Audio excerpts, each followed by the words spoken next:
The emergency alarm echoed through the Galactic Council station at 3 in the morning.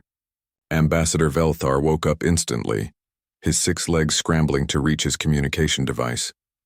His antennae twitched with worry as he read the message on the screen. Another attack. The 5th one this week. The planet Threshold 9 was supposed to be a peaceful agricultural colony. Different species from across the galaxy lived there together, farming the rich soil and trading their crops. Humans, Krivax, Delphini, and Lumini all worked side by side. At least they did until 2 weeks ago when the attack started. Velthar pulled up the reports on his screen. The first attack happened on a Krivax farm. The farmer had lost 30 livestock animals in one night. The second attack was at a Delphini water farm. The third, fourth, and now 5th attacks followed the same pattern. Something was hunting at night and nobody knew what it was. Captain Rin arrived at the council station an hour later. The Delphini officer was known for staying calm in dangerous situations, but even he looked nervous. His blue skin was darker than usual, which meant he was stressed. "We need to evacuate the farming district," Rin said, placing his datapad on the table. "This creature is too dangerous. We don't know what it is or where it came from." Velthar looked at the photos from the attack sites. The damage was severe. Fences were torn down. Storage buildings had holes in their walls. Strange marks covered the ground, but they didn't look like any footprints he had ever seen. "What do the witnesses say?" Velthar asked. Rin pulled up witness statements on the main screen. They all say the same thing. "The creature is huge, maybe 3 or 4 meters tall. It has multiple eyes that glow in the dark. They describe sharp claws or talons. Some say it has too many legs. Others say it moves like smoke, silent and fast." A Lumini scientist named Kessa entered the room. Her crystalline body reflected the lights as she moved. "I've analyzed the chemical samples from the attack sites," she said. "The creature leaves behind a substance we've never seen before. It's acidic, but also organic. Whatever this thing is, it's not from Threshold 9. Velthar felt his blood run cold. An unknown predator loose on a colony world was every administrator's nightmare. "Have any humans reported seeing it?" Rin shook his head. "That's the strange part. The human farms haven't been attacked, not even once. When we asked the human farmers if they've seen anything unusual, they all said no. Maybe the creature doesn't like human livestock," Kessa suggested. "Different biology, different smell." "Or maybe the humans know something they're not telling us," Velthar said quietly. He had worked with humans for 10 years. They were good people, but sometimes they saw things differently than other species. Very differently. The next morning, Velthar called an emergency meeting with the colony's leadership. Taeyang, the human colony administrator, sat across from him. The young man looked tired but not worried. That bothered Velthar more than he wanted to admit. "Taeyang, we need to talk about the attacks," Velthar began. 5 farms have been hit. The alien residents are terrified. Some want to leave the colony." Taeyang nodded slowly. "I understand their fear, but I don't think evacuation is necessary." "You don't think it's necessary?" Captain Rin leaned forward, his voice rising. "There's a monster killing livestock and destroying property. What if it decides to attack people next? Has anyone been hurt?" Taeyang asked calmly. "Well, no, but..." "And the livestock that were killed, were they eaten?" Captain Rin paused. He looked at his notes. "No, actually. The bodies were left behind. The creature seems to kill them and then leave." Taeyang exchanged a look with another human in the room, a woman named Nari who worked as a xenobiologist at the research station. She was shaking her head slightly as if trying to tell him something. "What aren't you telling us?"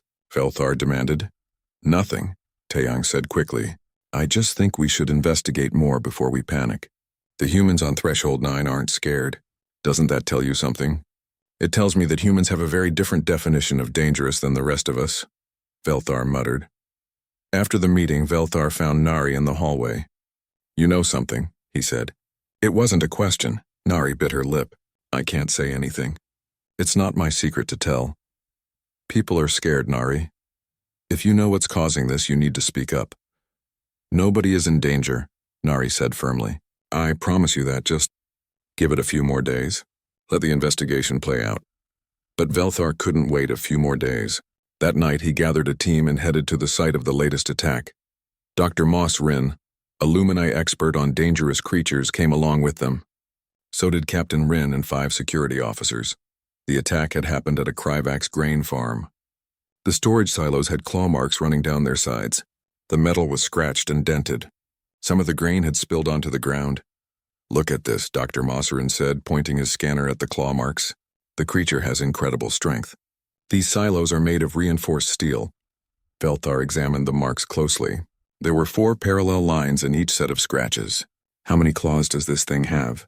"At least 12 based on the different marks we've found," Dr. Mosserin said. "Maybe more." A security officer called out from near the tree line. "Sir, I found something." The team gathered around. On the ground were marks in the dirt, but they didn't look like footprints. They looked more like something had been dragged. "It moves without making tracks," Captain Rin whispered. "How is that possible?" "I don't know," Velthar admitted. "But we're going to find out." They set up motion sensors and cameras around the area. If the creature came back, they would be ready. Dr. Mosserin predicted it would return within 3 nights. Creatures like this usually had hunting patterns, he was right. 2 nights later, the sensors went off. Velthar watched the video feed from the safety of the command center. His hearts were pounding as he saw movement in the darkness. Then the feed went dark. "What happened?" Captain Rin shouted. "The cameras just died," the technician said, frantically typing on her keyboard. "All of them at once." They restored the feed 5 minutes later, but the creature was gone. All that remained were more claw marks and that same strange chemical residue. "It knows we're watching," Dr. Mosserin said quietly. "This creature is intelligent." Velthar made a decision. "Tomorrow we're going to the human farms. All of them. We're going to find out what they know and why their farms aren't being attacked." As he said this, he pulled up a map of the colony. The human farms formed a ring around the alien farms, and right in the center of the human settlements was a farm owned by a man named Hyun. "We'll start there," Velthar said, pointing at Hyun's farm on the map. He had no idea what they were about to discover. The morning sun was just rising when Velthar and his team arrived at the human farming district. Captain Rin drove the transport vehicle while Dr. Mosserin reviewed his notes in the back seat. They had 3 security officers with them, all armed with tranquilizer weapons strong enough to knock out a charging Krivax bull. Their first stop was the farm belonging to a human mechanic named Jiho. The farm sat on the edge of the human district, right next to an alien settlement that had been attacked 3 days ago. Jiho was working on a broken tractor when they arrived. He was a stocky man with grease on his hands and a friendly smile. "Morning," he called out. "You're here about the creature, right?" "Yes," Velthar said. "Your neighbor's farm was attacked. Did you see or hear anything unusual that night?" Jiho shrugged. "Heard some noise around midnight. Sounded like the pest control was running." "Pest control?" Captain Rin asked. "Yeah, you know. The usual farm sounds. Nothing to worry about." Dr. Mosserin stepped forward. "Mr. Jiho, we have evidence of a large predator in this area. A very dangerous one. You should be concerned," Jiho laughed. "Predator? Now, there are no predators on Threshold 9. Just herbivores and some small animals. You must be looking at the data wrong." The team exchanged confused looks. They had photos, chemical samples, and eyewitness accounts. How could Jiho think they were wrong? "Can we look around your property?" Velthar asked. "Sure, help yourself," Jiho said, returning to his tractor. "Just don't spook the workers." "Workers?" Captain Rin asked. But Jiho was already back under the tractor and didn't answer. They searched Jiho's farm for an hour. They found normal farm equipment, healthy crops, and a large barn. When Velthar tried to open the barn door, Jiho called out, "I wouldn't go in there right now. They're sleeping and they get grumpy when you wake them." "Who gets grumpy?" Velthar asked. "The workers," Jiho said again, as if this explained everything. Frustrated, the team moved on to the next farm. This one belonged to Hyun, the farmer Velthar had marked on his map. Hyun's farm was larger than Jiho's, with fields of golden grain stretching in every direction. A simple house sat in the middle with a huge barn behind it. Hyun was carrying water buckets when they arrived. He was younger than Velthar expected, maybe in his early 30s. He wore old farming clothes and had dirt on his boots. "Good morning," Hyun said politely. "Can I help you?" Velthar explained the situation. He showed Hyun the photos of the damage, the claw marks, and the witness descriptions. Hyun listened carefully, his face neutral. "And you haven't seen anything like this?" Velthar asked. "No," Hyun said, but his eyes moved slightly toward the barn when he said it. Captain Rin noticed too. "What's in your barn?" "Farm equipment, storage, the usual things." "Can we look inside?" Hyun hesitated. It's being cleaned right now. Maybe come back later? Dr. Mossrin's crystals flickered with suspicion. Mr. Hyun, if you're hiding something, you could be putting the entire colony in danger. I'm not hiding anything dangerous, Hyun said firmly. I promise you that. Then let us see, Velthar insisted. Before Hyun could answer, a woman ran up to them. It was Nari, the xenobiologist from the research station. She was also Hyun's sister. Don't, Nari said to her brother, breathing hard from running. Don't show them yet. They're not ready. Not ready for what? Captain Rin demanded. Look, Nari said, turning to the group. I know you're all scared. I know the attacks look bad. But nobody has been hurt. The damage is minimal. Just give us a few more days to— No more days, Velthar interrupted. We need answers now. A loud sound came from inside the barn. It was deep and rumbling like thunder rolling across the ground. The security officers raised their weapons. Dr. Mossrin took several steps back. What was that? Captain Rin whispered. That's just Bora, Hyun said with a sigh. She's hungry. Who is Bora? Velthar asked, though he had a terrible feeling he already knew the answer. Hyun and Nari looked at each other. Some silent communication passed between them. Finally, Hyun nodded. Fine, he said. But promise me you won't hurt her. She's harmless. Harmless? Dr. Mossrin said. Nothing that makes a sound like that is harmless. They followed Hyun to the barn. He opened the door slowly, talking in a soft voice. Hey girl, it's okay. We have visitors. Be nice, the inside of the barn was dark. Velthar's eyes took a moment to adjust. When they did, he saw something that made his blood freeze. 8 glowing eyes stared at them from the darkness. They were arranged in a circle, floating about 3 meters off the ground. Below the eyes, Velthar could make out a massive shape. It was covered in dark plates that looked like armor. Multiple limbs moved in the shadows. Everyone stay calm, Hyun said quietly. She can sense fear. The creature stepped into the light. It was even bigger than the witnesses had described. Its body was the size of a transport vehicle. 12 legs supported its weight, each ending in curved talons that could easily tear through metal. Its head was enormous, with those 8 glowing eyes and a mouth that Velthar was certain contained rows of sharp teeth. One of the security officers fainted. Another dropped his weapon and ran. Captain Rin made a sound that no Delphini should ever make. Velthar, Dr. Mossrin whispered, his voice shaking. That's an extinction-level creature. We need to evacuate the planet now. But Hyun was walking toward the monster. He was walking toward it like it was nothing to be afraid of. The creature lowered its massive head down to Hyun's level.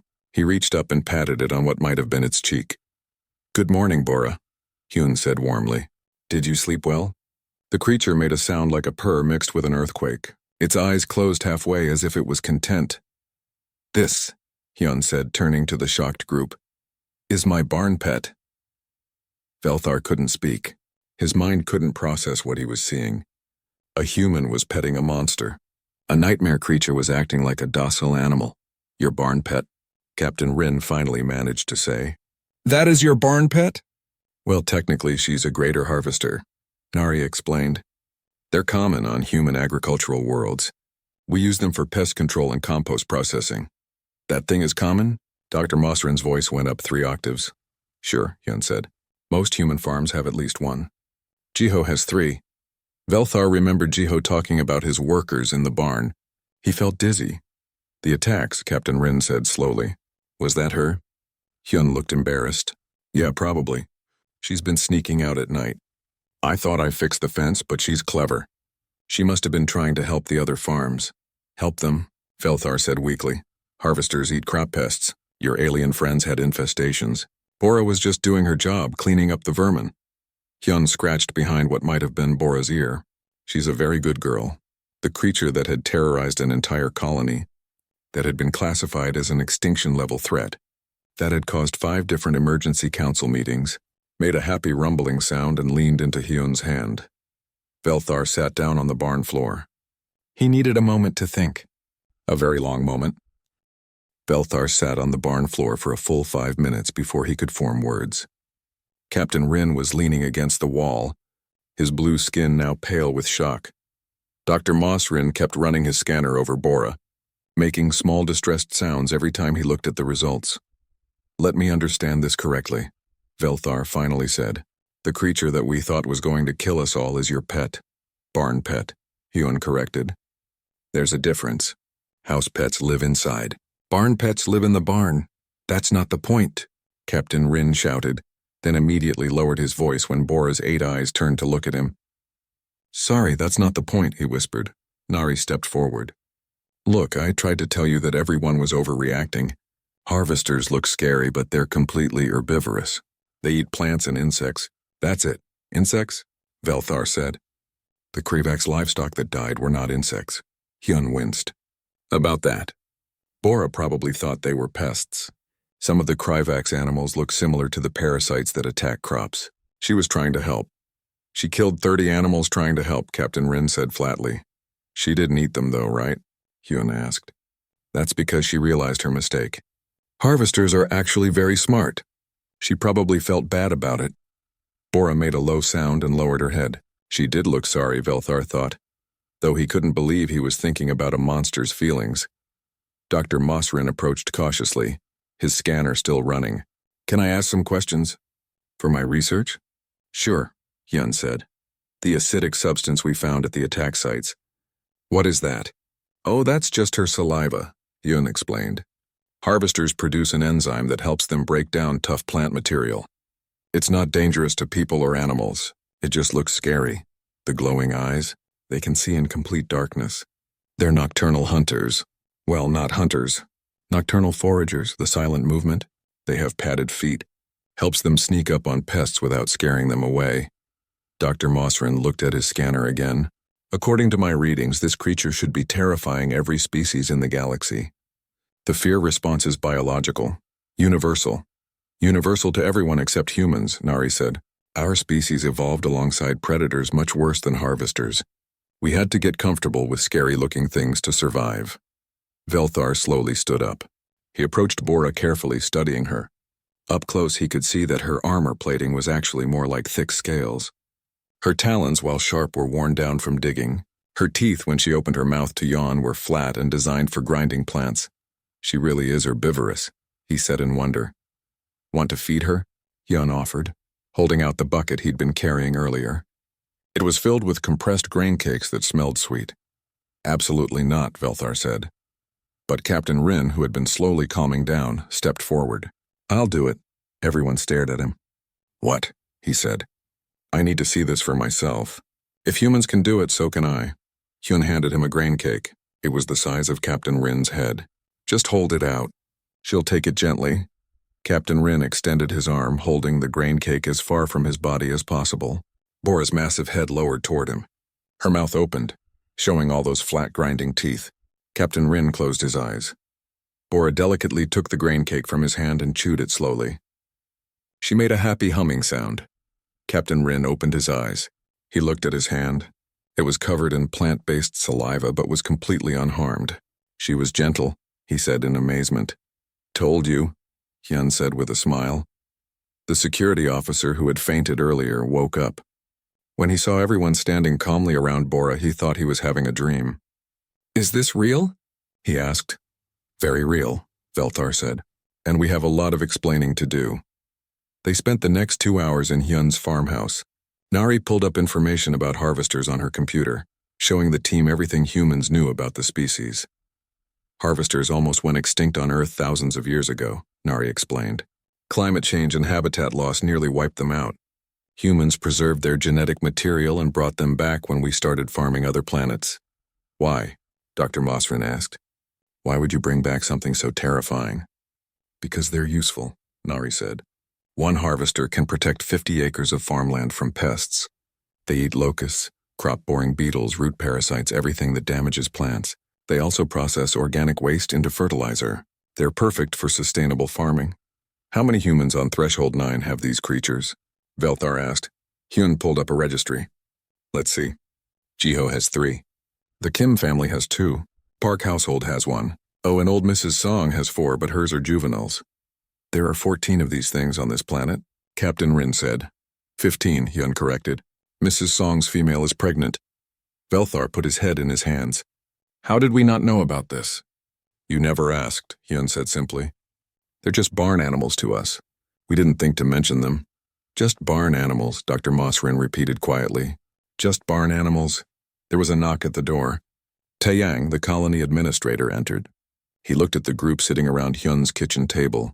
"I heard you found out about the harvesters," Taeyang said. "You knew?" Velthar demanded. "Of course I knew. I approved the import permits.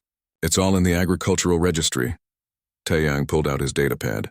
"See? Right here. 15 greater harvesters registered as livestock and pest control.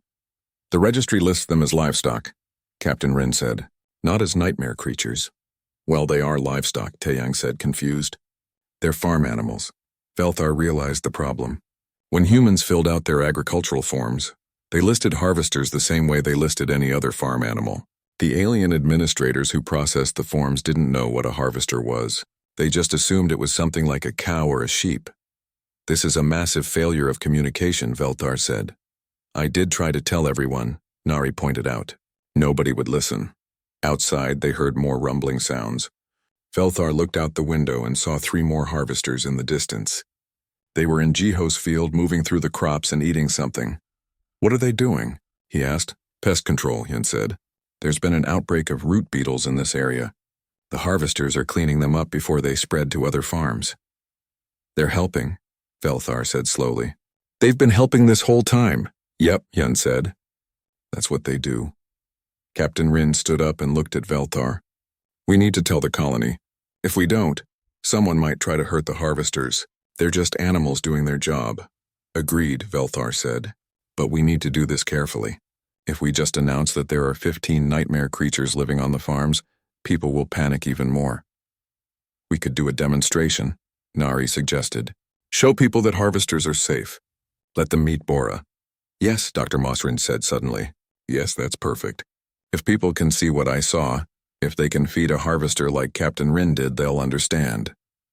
Velthar looked at Bora through the window. She was lying in the sun, looking peaceful and content. Her 8 eyes were half closed.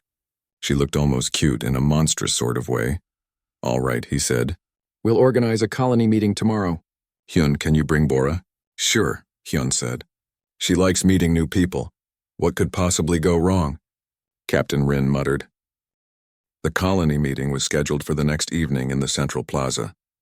By noon, word had spread that there would be a major announcement about the attacks. The plaza filled with hundreds of concerned aliens from every species on Threshold 9.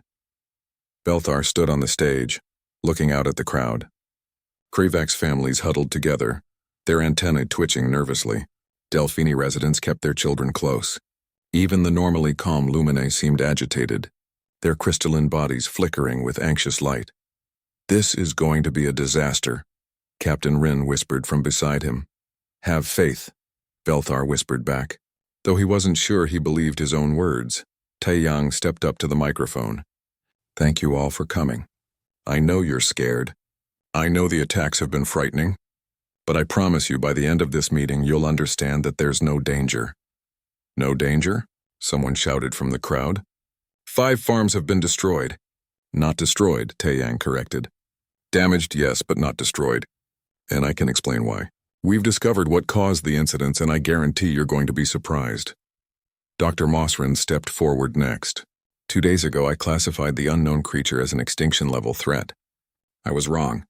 Very wrong. What we thought was a predator is actually a domestic farm animal. The crowd erupted in confused chatter. "Domestic? That thing? I know it sounds impossible," Dr. Mosrin continued. "I didn't believe it either. But I've spent the last 24 hours studying these creatures, and I can confirm they're completely safe. In fact, they're beneficial to our colony." Velthar took the microphone. "We'd like to introduce you to one of these creatures. Her name is Bora, and she belongs to a human farmer named Hyun.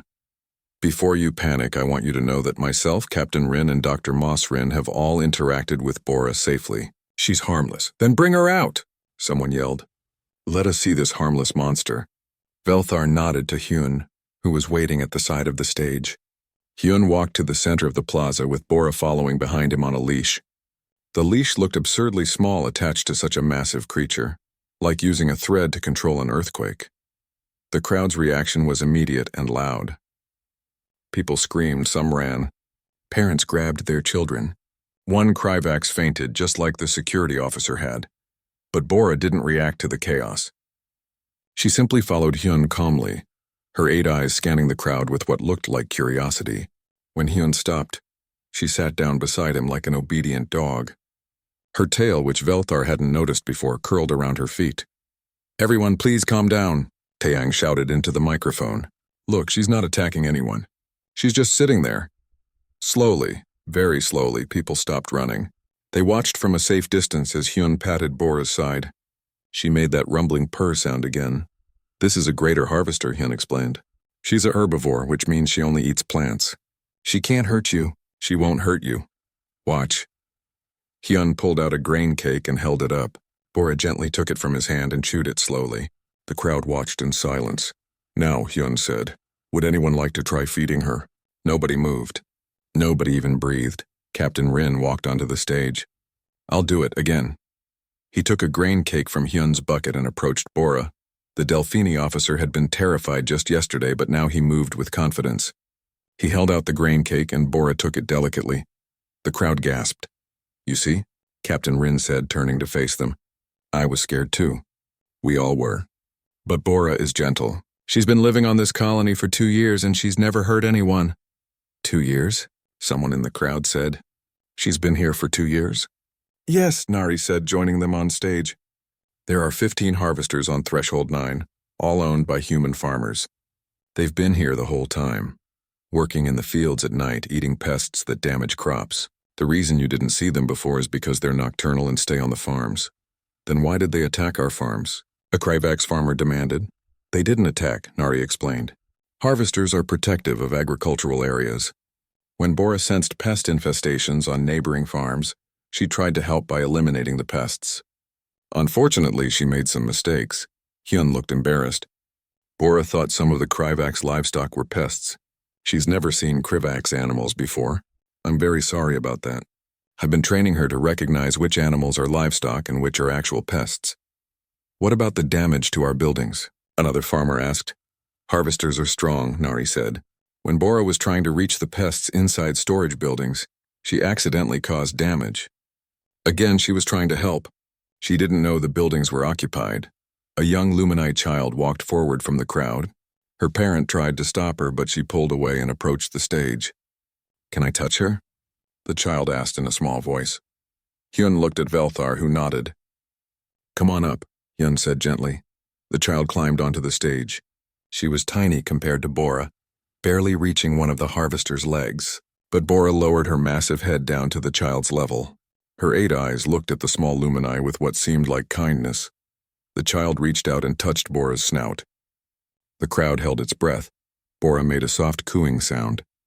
Her eyes closed halfway, content with the gentle touch. The child laughed. "She's warm and soft." That broke the spell. More children came forward, then curious adults. Within minutes, there was a line of people waiting to meet Bora. Hyun supervised carefully, showing each person how to approach and touch her safely. Velthar watched in amazement as his terrified colony transformed into an excited crowd.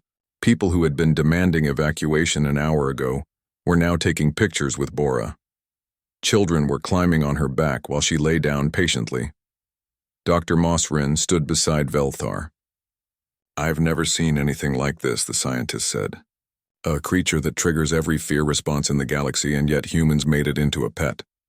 "Not just a pet," Nari corrected, overhearing them. "A working animal. A partner. That's the human way. We don't see monsters. We see potential friends." A Kryvax farmer who had lost livestock in the attacks approached Hyun. "I'm sorry I called for your animal to be killed," he said. "I didn't understand." "It's okay," Hyun said. "I'm sorry Bora scared you and hurt your animals. She didn't mean to. Can I ask you something?" the farmer said.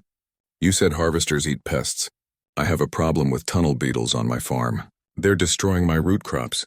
Could Bora help?" Hyun smiled. "That's exactly what she's good at." "When would you like her to visit?" By the end of the evening, 5 different farmers had requested Bora's help with pest problems. 3 more asked where they could get their own harvesters. Jiho, who brought his 3 harvesters to the meeting, was surrounded by curious farmers asking questions. Velthar found himself sitting on the stage, watching the scene. Captain Rin sat beside him. "We almost evacuated the colony," Rin said. We almost called in the military, all because of a farm animal. A farm animal that looks like a nightmare, Velthar added. Yes, but still just a farm animal. Captain Rin shook his head. Humans are strange, Ambassador. Very strange. Strange but effective, Velthar said, watching as Bora carefully accepted treats from a dozen different species. They turned a creature that should terrify us into something useful. Something helpful. Taeyang joined them. So, do we still need to evacuate? No, Velthar said. But we do need new protocols. We need to make sure every species understands what the humans are bringing to our colonies. No more surprises. Agreed, Taeyang said. I'll start working on that tomorrow. Complete documentation of all human agricultural animals with pictures and detailed descriptions. Good, Velthar said, because if there are any more surprises like this, my hearts might not survive it. Taeyang grinned. About that, Hyun mentioned he has a house dog. Velthar closed his eyes. Please tell me it's a normal dog. A small, cute, normal dog. I haven't seen it yet, Taeyang admitted. But Hyun says it's very friendly. Why don't I feel reassured? Velthar muttered. 3 weeks after the Plaza meeting, the Galactic Council held an emergency session. Representatives from 40 different species gathered in the main chamber. Velthar stood at the podium, preparing to give his report on what was now being called the Threshold 9 incident. Honored council members, Velthar began. I stand before you today to discuss a matter of extreme importance regarding human agricultural practices. What we discovered on Threshold 9 has revealed a significant gap in our understanding of human culture and biology. He pulled up images of Bora on the main screen. Several council members gasped. One representative from the Kryvax homeworld had to sit down. This creature is called a greater harvester. Humans classify it as livestock, specifically as a barn pet. Velthar let that sink in. To humans, this is normal. They see nothing unusual about keeping such creatures on their farms. A Delphini counselor raised his hand. Ambassador, are you telling us that humans domesticated apex predators? Not predators, actually. Harvesters are herbivores. But yes, humans domesticated them. And that's not all. Velthar pulled up more images. Through our investigation, we discovered that humans keep many species that other civilizations would consider dangerous or terrifying. They call them pets, livestock, or working animals. The screen showed pictures of Earth animals. Dogs with teeth like knives, cats that humans kept in their homes despite their hunting instincts, horses that could easily kill a person with one kick, birds of prey that humans trained to sit on their arms. Humans evolved on a planet filled with predators, Velthar explained. Their survival strategy was not to run or hide, but to befriend, domesticate, or coexist with dangerous species. This has given them a very different understanding of what counts as safe or dangerous. What are you proposing? The council leader asked. New protocols, Velthar said. I've prepared a document called the Threshold 9 Accord. It requires humans to register all their animals when joining mixed species colonies. Not just the animals they consider unusual, but all of them. Because what humans think is normal might terrify everyone else. The council voted unanimously to approve the accord. They also agreed to create a database of human domesticated species, complete with pictures, descriptions, and safety information. Back on Threshold 9, life had changed significantly. The harvesters were now local celebrities. Farmers from all species requested their help with pest problems. Children took field trips to see them. Someone even started selling small harvester plushies in the market. Bora became something of a mascot for the colony. Hyun brought her to the monthly farmers market, where she patiently let people take pictures with her. She wore a little vest that said Pest Control Professional in 3 languages. Jiho's 3 harvesters started a mobile pest control service. Farmers could book appointments and the harvesters would visit their fields at night to eliminate infestations. Business was booming. I told you they were useful, Jiho said to Velthar during one of the market days. Humans have been doing this for thousands of years. We just make friends with everything. I'm beginning to understand that, Velthar admitted. He was sitting at a cafe table drinking tea, while Bora lay in the sun nearby. He had gotten surprisingly comfortable around her. Though I still don't understand how you look at something with 12 legs and 8 glowing eyes and think, friend. Practice, Jiho said with a grin. Lots of practice. Nari published a research paper about the incident.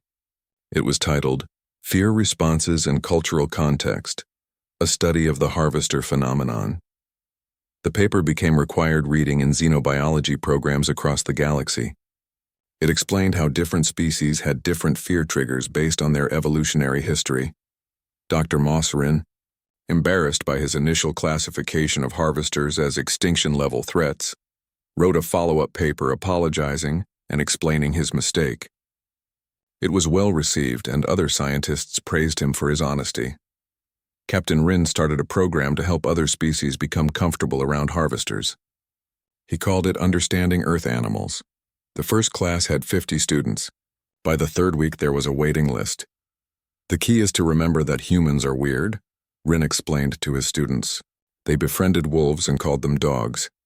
They brought cats into their homes even though cats are tiny predators. They ride on animals that could kill them with one kick. This is normal to them. So we should trust human judgment about animals? A student asked. Yes and no, Rin said. Trust that if a human says an animal is safe, it probably won't kill you.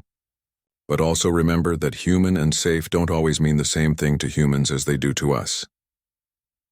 1 month after the incident, Velthar received a message from the Galactic Council. They wanted him to conduct surveys of all human colonies to document their agricultural animals. It was a massive project that would take years. Congratulations, Taeyang said when Velthar told him about the assignment. You're now the galaxy's leading expert on human weirdness. I didn't want to be an expert on human weirdness, Velthar grumbled. I wanted a quiet administrative job. Too late, Taeyang said cheerfully. You're famous now. The ambassador who discovered the harvesters. It has a nice ring to it. Velthar had to admit the experience had been educational. He understood humans better now. They weren't trying to be scary or strange. They just saw the world differently. Where other species saw monsters, humans saw friends waiting to be made. Still, he was nervous about one thing. Every time he visited Hyun's farm, he noticed movement in the farmhouse. Something large. Something that Hyun never let him see clearly. The house dog, Velthar said to Hyun one day. You mentioned you have a house dog. Oh yeah, Hyun said casually. His name is Dubu, why?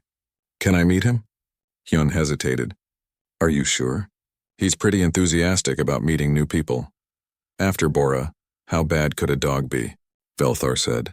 Hyun and Nari exchanged a look. Okay, Hyun said slowly. But remember, he's just a pet. A normal house pet by human standards. They walked to the farmhouse. Velthar could hear heavy breathing from inside. Something was definitely large. Dubu is a Tibetan Mastiff, Nari explained.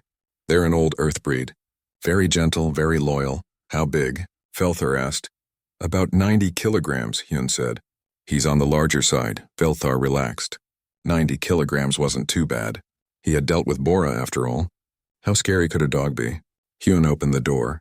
Something enormous and furry bounded out. It had a massive head, teeth that looked like they could bite through steel, and a bark that shook the windows. It ran straight at Velthar. Velthar's life flashed before his eyes. The creature knocked him down and started licking his face with a tongue the size of a dinner plate. Its tail wagged so hard it created a small wind. It was making happy whining sounds. Dubu down, Hyun commanded. The giant dog sat but kept trying to lick Velthar from his sitting position. Velthar lay on the ground covered in dog saliva, staring up at the sky. You call this a house pet? Well, yeah, Hyun said, helping him up. He sleeps on the couch and everything. Your couch must be enormous, Velthar muttered, trying to wipe the saliva off his face. We got a bigger one when we adopted him, Nari said. Velthar looked at Dubu, who was now rolling on his back and requesting belly rubs. The dog's happiness was infectious. Despite himself, Velthar smiled and scratched the enormous animal's stomach. Humans are insane, Velthar said. Completely insane. We prefer adaptable, Hyun said with a grin. That evening, Velthar sent his preliminary report to the Galactic Council. He included pictures of both Bora and Dubu. He explained everything they had learned about human agricultural practices and pet ownership. At the end of the report, he added a personal note. It is the recommendation of this ambassador that we approach all human colonies with open minds, proper documentation requirements, and perhaps some sedatives for the investigating officers. Humans do not see danger the way we do. They see opportunity for friendship. While this can be shocking to experience, it is not malicious. They are simply being human. Further investigation is required before approving additional human settlements. We must ensure proper protocols are in place to prevent future incidents. However, I must note that despite the initial shock, the presence of harvesters has greatly benefited our colony's agriculture. Human methods, while unconventional, are effective. Addendum. I have met the human's house dog. I do not recommend this experience for the faint of heart. However, the dog did not try to kill me, so I consider the meeting a success. End report. Velthar sent the document and closed his computer. Tomorrow he would start documenting the other human farms on Threshold 9. Mrs. Song had invited him to meet her 4 juvenile harvesters. He was almost looking forward to it, almost.